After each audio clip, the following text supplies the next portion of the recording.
and the next session will be on sensors. As the first speaker, I actually welcome you, Christoph. So Christoph POSCH, the CTO of PROPHESEE from Paris, and also the co-founder, I think, will tell us about neuromorphic event-based vision. Thanks, Christoph. The stage is yours. So yeah, for the past hour and a half, I think we've been hearing a lot about spiking or event-based processing. And of course, event-based processing works best if there are event-based data to start from. And this is where event-based sensors actually come in. And I'm going to use the next 7 minutes to talk about neuromorphic or event-based vision sensing. So just to set the stage again, neuromorphic, why we look at biology, and just for everyone who has ever tried to catch a fly, has probably very quickly realized he's up against a very highly performant perception, processing, motion control system that is translating visual information very efficiently and very fast into very precise motor control systems for flight control. And if you look at the system specification on the left, you notice that to realize such a system for a human engineer is a very challenging task. Acquiring visual information from the world, humans have been trying to do this forever, actually, starting from the early cave painters to the great painters of the Middle Ages to actually become obscura, and then going closer to the first photography apparatuses here, using photochemical effects to today's digital photography. Humans have been trying to acquire visual information from the world, always in the form of images. And let's have a closer look what actually images mean. So image sensors we see today in all our cameras and our smartphones, images are created. One thing that take images, which are photographs actually. These are great multi-million megapixel, great color, beautiful images of your sunset or whatever. It's great for human consumption, but one of the important characteristics of an image is it's a snapshot. It's taken at one point in time and it's totally static. There's zero dynamic information in the image. However, if you actually want to use visual information in order to understand what's happening in your scene, in order to, for example, do flight control, like the flight did, you need to understand the scene and you understand the scene dynamics. And this is where all the relevant information in computer vision typically is in the dynamics and some changes in motion of objects, etc. Human engineers, in order to use this information for this kind of computer vision task, have been doing what they could do, and they just started acquiring a series of images. And in order to extract the dynamic information from a scene, they took this series of images and tried to extract dynamic information out of a sequence of static data packets, if you want, which is at best some kind of workaround, if you want. Why is that a problem? If you look at frames and dynamic scenes, because typically what they do is your image sensor has a fixed weight, at a fixed predetermined weight where your images are acquired at fixed points in time. However, in a dynamic scene, typically you have different dynamics in different parts of the scene, and you can choose actually any frame rate and it will be wrong. Why is that? Very simply, just look at this one scene. For example, if you have 60 frames per second or even 100 frames per second, for example, and your task is to recognize an object like the ball, for example, and track its trajectory across the scene, you'll have great difficulties to do that because you'll have motion blur during the exposure time of your image. You have large displacement from frame to frame, so you'll have a hard time to actually do these things. At the same time, you acquire this information from the background. So these gentlemen, they are not moving, they're just sitting there, nothing is happening there. So you acquire over and over again the same useless data that don't help you with your vision task that you know from previous acquisitions already, but still you need to acquire, transmit, store, and process this information or to throw it away in the end because it's useless for your task. So when it comes to dynamic scenes, this conventional paradigm of visual acquisition is actually pretty bad. So what can we do about this? So again, standard images are taking images at fixed points in time. So what you really want to do if you have a dynamic scene, you want that to give the control actually of the sampling process to the single individual pixel. How to do this? You simply switch the sampling domain from the time domain to the amplitude domain. And what you end up here then is with an adaptive non-uniform sampling. If you look at this graph here, if the input signal to the pixel, the light, for example, it shines on the photodiode, is changing fast, you sample it fast. If it's changing slow, you sample slow. If it stops changing, you start sampling altogether. And you realize some kind of amplitude domain differential sampling. And what you see here from this little video at the bottom right here, so every one of the single pixels react to this stimuli that comes from the scene. And you see that non-changing background, static background, for example, doesn't trigger any pixels to produce data, but while the visual features of the dynamics of the scene make the pixels react and produce information. So what are the benefits of doing it like that? Of course, we have this redundancy-free compressive sampling, but there are other benefits too, because all these pixels, for example, can react to this visual stimuli at very short time scales. So pixels respond to features in sub-millisecond time resolution, typically even of the order of tens of microseconds, meaning that you would need to run your conventional image sensor tens of kiloframes per second to arrive at a similar temporal resolution of data. Also, pixels can do this over a very wide dynamic range of light levels, from very dark to very bright, typically more than 6 orders of magnitude of light.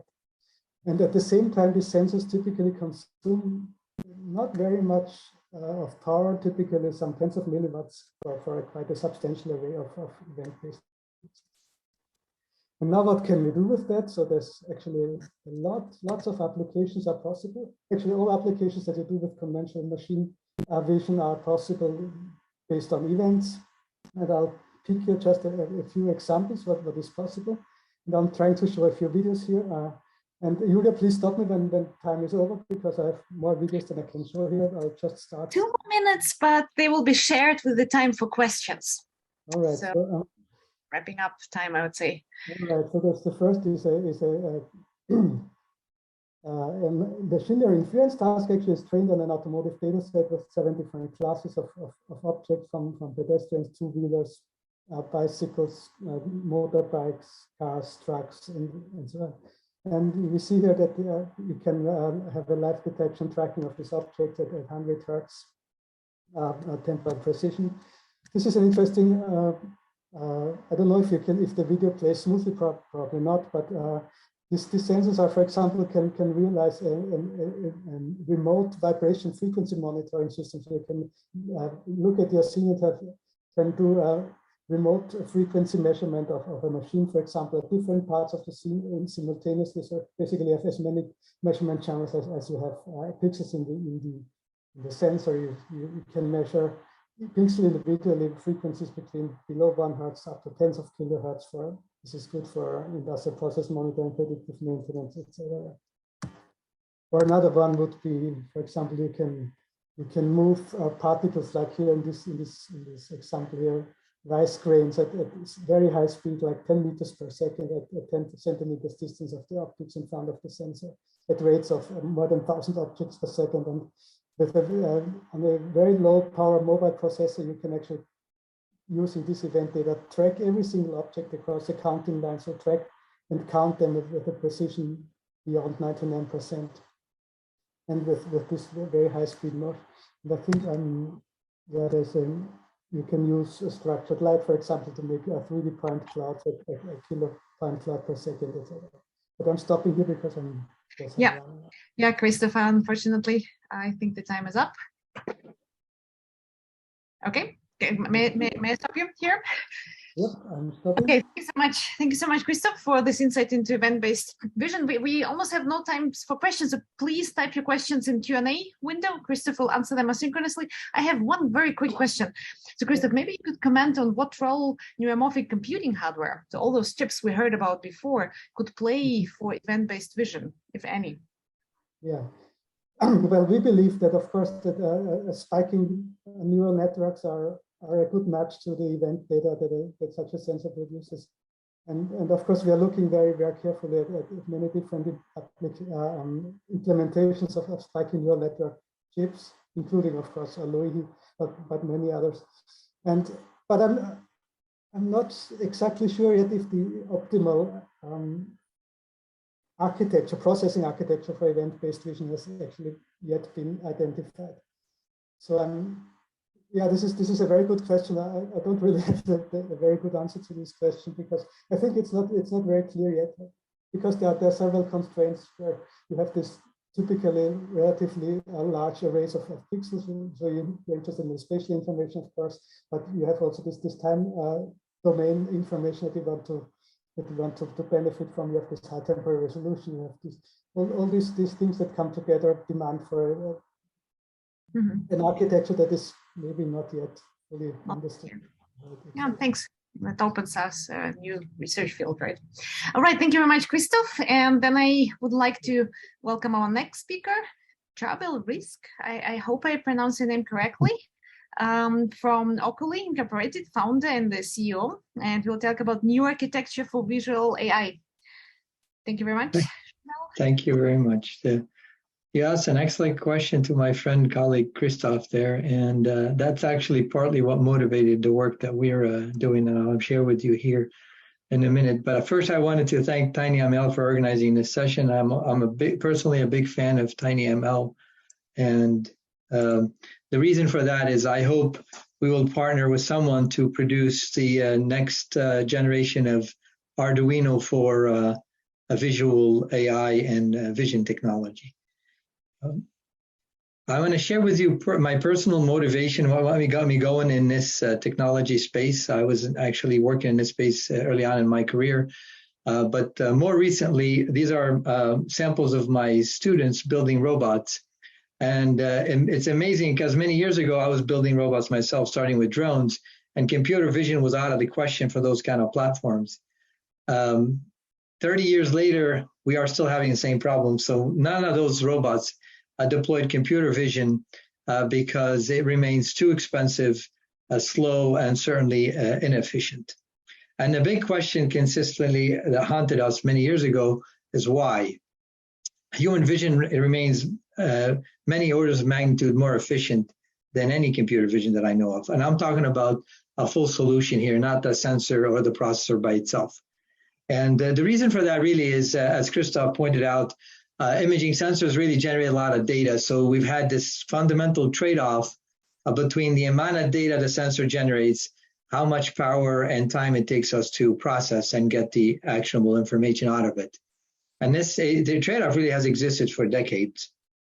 And early on, when we decided to really tackle that challenge, we did a lot of trade studies and assessments. And we came up with these conclusions that I'm sharing here, and really what motivated the technology that we've been developing. In order to solve that trade-off, you have to maintain that parallel processing and memory. And I believe in your talk earlier today, by the way, that a great tutorial, you emphasize that aspect of it. So you have to do some parallel processing, and obviously having a parallel memory is important to make it efficient. But we also have to make the sensor itself smart, and we believe starting at the pixel. Okay, so those were the fundamental conclusions we had early on. And we also realized that the sensor has to be programmable in order for, to be optimized dynamically, whether it's from the sensing aspect of it or also from the processing aspect of it. And if you are able to develop this versatile platform as an imaging sensor, then you can obviously deploy it in many different applications. So we no longer have to build one solution for one product and one application, and then do it all over again. So you build one hardware and use it in multiple cases. Lastly is we wanted to make the architecture agnostic of the sensor type, because today, CMOS visible imaging is the most commonly used. Tomorrow it may be infrared. You got time of flight coming online. So as the sensing modality changes, we also wanted to have the architecture kind of grow with it. And those two factors really are dominant for performance. The last two are dominant for economics. And this is why Oculi as a company is trying to commercialize the SPU, Sensing and Processing Unit. This is a single chip vision sensor that is truly software defined and smart enough to output the relevant information. And the pixel being the dominant building block in imaging sensor technology, it's no surprise that we spent a lot of time and energy on the pixel itself. And although the details do matter, and we've developed and fabricated over the years, and I'm meaning the research that I was involved in and leading at Johns Hopkins before Oculi, it has two basically components, what we call the front end, which is the sigma delta that feeds into a digital processing block. So in a nutshell, that's basically the two main components of the architecture. And even though it comes across as simple, and it is, I'll show you why it is very powerful. So I'm going to switch over to use cases that today are out of reach for tinyML applications, but tomorrow they may be with the SPU as the vision sensor. In this case, eye tracking, and we're trying to track the pupils. So I didn't want to, share redundant data, like Christoph shared earlier, where events were output based on motion. In this case, our technology also allows events to be outputted based on color. So we are tracking the pupil color in this case. And as you can see, the bandwidth reduction, well, meaning that that's the amount of the overall image that we output to the outside world. And you can see the significant reduction there. And if you were doing it based on motion, you'll be tracking more than the pupil in this case, as you see the eyelid moves. The even more compelling example is GLINT. So in eye tracking, GLINT is an important aspect that they want to track as well. In this case, you're getting almost a couple of pixels at most, versus having a full frame to start with. Again, if you're doing it based on motion, you're going to get a lot more events in this case. And by doing it based on intensity or color, you can significantly reduce the amount of data that you get out on the output. Now, I also want to share an example about the computation that are implemented in parallel. And this example is background subtraction. So in many imaging applications, subtracting the background, just like Zoom does right now in order to show that fake background behind me, right? It's subtracting my actual background. But if I move my hand fast, you start seeing the real background because the camera, is relatively slow in this Zoom interface. But when the background is not changing fast, you can actually extract the background very easily and then output the information that's relevant. Again, that's a very effective way. And there are very similar computations in image processing that you can implement on the SPU. I also wanted to share that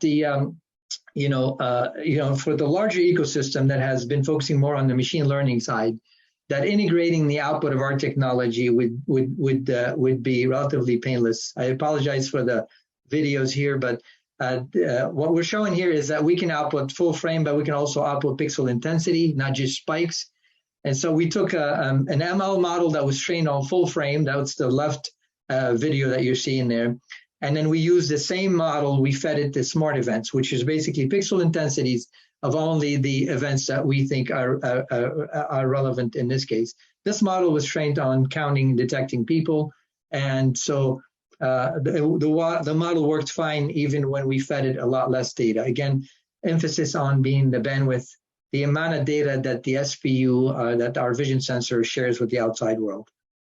Another data point I want to also share with the community is stereo vision. High-speed stereo vision is definitely not a tinyML application today because you take two full frames at a certain rate and you have to do image registration, extract the common features, and then generate depth.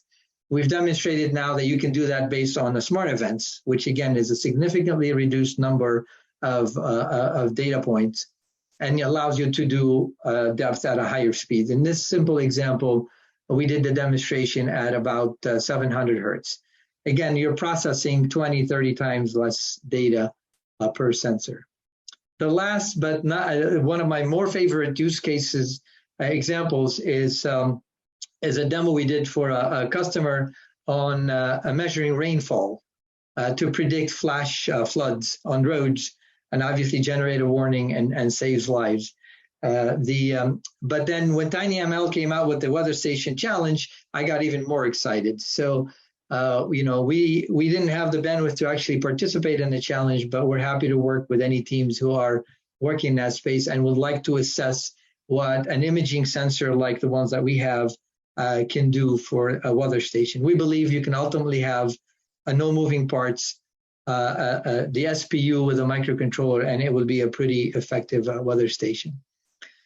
I'll leave off by saying that we've developed platforms to make our life easier in evaluating and demonstrating the technology, but also for our collaborators and partners. So if anyone's interested in getting their hands on one of these platforms, feel free to reach out to us, and we're happy to work with you. I thank you for your time. And again, my personal motivation is to have an Arduino out for students and hobbyists and everybody alike that is, that can do some serious computer vision, powered by our first product SPU, the S12. Thank you very much. Thank you very much, Charbel. Fascinating presentation. Please ask your questions in the Q&A window, and Charbel, please have a look and answer them afterwards. I'll have one question as well, a bit more generic question. Maybe you could tell us what is the main bottleneck for you when you develop applications for this technology? So what takes your team most time to come up with a demo like that? And what is the main challenge when putting this technology to the market? Like when you have to... Very good question. And coming from Intel, I know where you're coming from. The challenge we've had really, and I think, Christoph can speak for a similar experience, is that we're developing only part of the optimal solution, right? Our SPU optimally outputs the data that's relevant, but then we need a partner that actually can receive that data and then process it efficiently to demonstrate the full solution to the customers, right? Like today, I can tell you we have a long line of customers, but they all want to see a full solution, and we are only working a part of it. So we are actively looking for partners to do the full solution. Eye tracking being a perfect example of that. Great, thank you so much. So I want to thank all of the speakers for providing such a clear and interactive overview of the field, the Technical Program Committee for putting this program together, and of course you for attending this event. So if you'd like to go beyond today's talks, you will find in the download section of this event's website a PDF file that contains one-page summaries of all the talks that you have seen today. And these also contain some useful references to go further. This is the list of our strategic partners, starting with the executive ones: ARM, Edge Impulse, Qualcomm, Syntient. And we have DeepLight as a platinum sponsor, ClickerTech, Platinum, Reality AI, Renaissance, Sony. Gold sponsors are Analog Devices, PhotoHub, Microsoft, NXP, Seed Studio, SenseML, ST Microelectronics, Synaptics, Synsense, we presented today. And we have several strategic, silver strategic partners here. And just at the end, if you can go to tinyml.org website, and you're going to see a lot of events happening in this fall and in the next 6 months. Again, thank you again, and we'll stay in touch.